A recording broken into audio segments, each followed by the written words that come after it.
It was 2 weeks to Christmas and Mr. John's house was full of noise.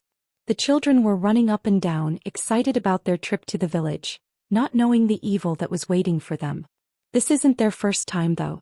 Every year they would travel back home for Christmas, and it was the only time they saw their family in the village. The children loved it because the village was full of fresh air, big trees, and cousins to play with.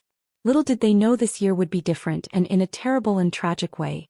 Mr. John's wife, Uju, was busy packing clothes and cooking snacks for the journey. She always prepared everything days ahead to make sure nothing was forgotten. But there was one thing she always worried about. Mr. John never prayed. "John, please let us pray for just 2 minutes," Uju said as she folded clothes into a bag. Mr. John waved his hand like he was chasing a fly. "Uju, stop disturbing me. God knows I am traveling. He doesn't need me to remind him to protect us," he said, laughing. Uju's heart felt heavy. She looked at her husband and shook her head. "Why won't you understand?" she whispered to herself. The children were no better. The older ones had started copying their father. When Ojo would kneel down in the morning for prayers, they would grumble and drag their feet saying, "Mama, why do we have to pray every day?" Crying. Ojo didn't stop praying even when they made faces at her. She always prayed for her family, asking God to protect them. But deep in her heart she wished Mr. John would join her, even just once. The house was full of laughter and excitement as the children talked about what they would do in the village. Mr. John smiled at their joy, but Uju sat quietly watching her family. She held her breath and prayed silently, "Lord, keep us safe this Christmas." As the days to Christmas grew closer, the family didn't know that something was waiting for them on the road ahead, something that would test their faith and change their lives forever. One evening Mr. John was driving home from work, his mind on the journey ahead. As he turned a corner he saw an old woman standing by the roadside, waving her hand for help. Her wrapper was tied tightly around her waist, and she carried a small basket in her hand. Mr. John slowed down and stopped beside her. "Mama, where are you going?" he asked, leaning out of the window. "My son," the old woman said, her voice tired, "I'm going down the next street. Can you take me there?" Mr. John nodded. "Get in, Mama." The old woman climbed into the car, settling herself quietly on the seat. For a while they drove in silence, the only sound coming from the engine and the faint chirping of crickets outside. Then the old woman cleared her throat. "My son," she began softly, "I hope you won't be angry with what I'm about to say." Mr. John glanced at her, curious. "What is it, Mama?" The old woman took a deep breath. "This Christmas you should not travel to your village, and if you must go, you and your family must pray and fast before the journey. There is danger ahead." Her words hung in the air like smoke. Mr. John laughed, a loud, hearty laugh that made the old woman's face tighten. "Mama, you want me to stop my family from going to the village? This is not the first time I've traveled for Christmas." "Nothing will happen," he said, shaking his head. The old woman looked at him, her eyes dark and serious. "I've said what I came to say. The rest is up to you, my son." When they reached her destination, Mr. John stopped the car and the old woman got out. She turned to him one last time. "Thank you for the ride. Remember my words. Pray and fast if you must go." Mr. John waved her off, smiling. "Thank you, Mama. Take care." As he drove away he thought to himself, why do people like to scare others with these stories? He convinced himself that she was just being superstitious or trying to sound wise. After all, he had made this trip many times before and nothing had ever happened. But as the car disappeared into the evening, the old woman stood still, watching, her face unreadable. Her words had been spoken, but what lay ahead was no longer in her hands. It was 2 days to Christmas and the house was buzzing with excitement.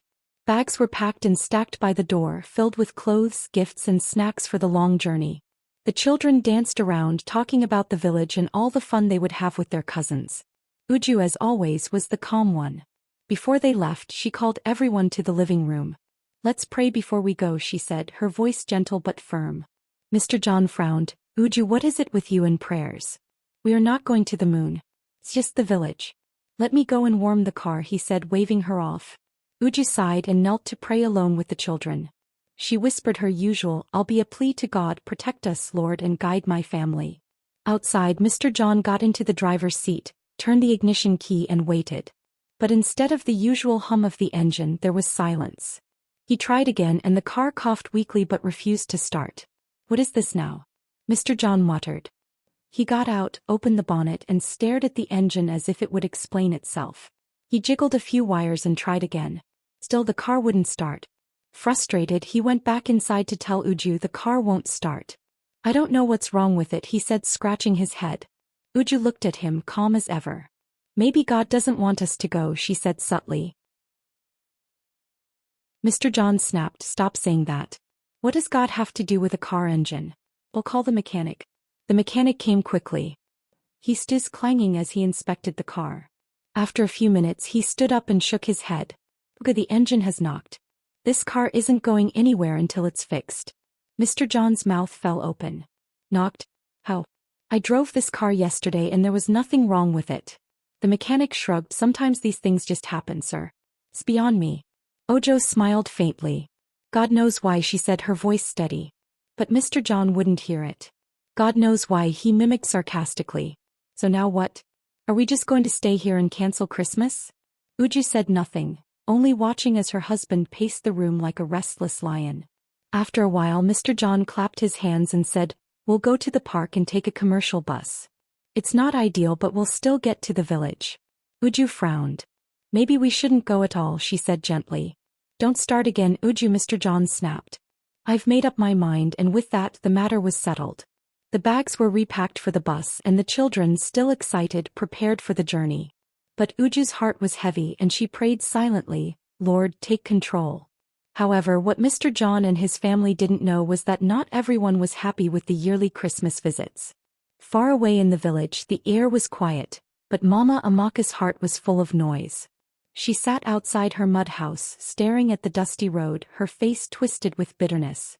Every year Mr. John and his family arrived like kings, their shiny car drawing all eyes. His wife, Uju, and their children looked so well-fed and happy. Meanwhile, her 4 sons could barely afford to return home, and when they did, it was on old bicycles or on foot. Mama Amaka clenched her fist. Why must every Christmas be about John, she muttered. Her heart boiled with jealousy, and year would be different. She called for her closest friend, Mama Ease. Sister, she said, her voice low. I cannot take it anymore. This year that boy and his family.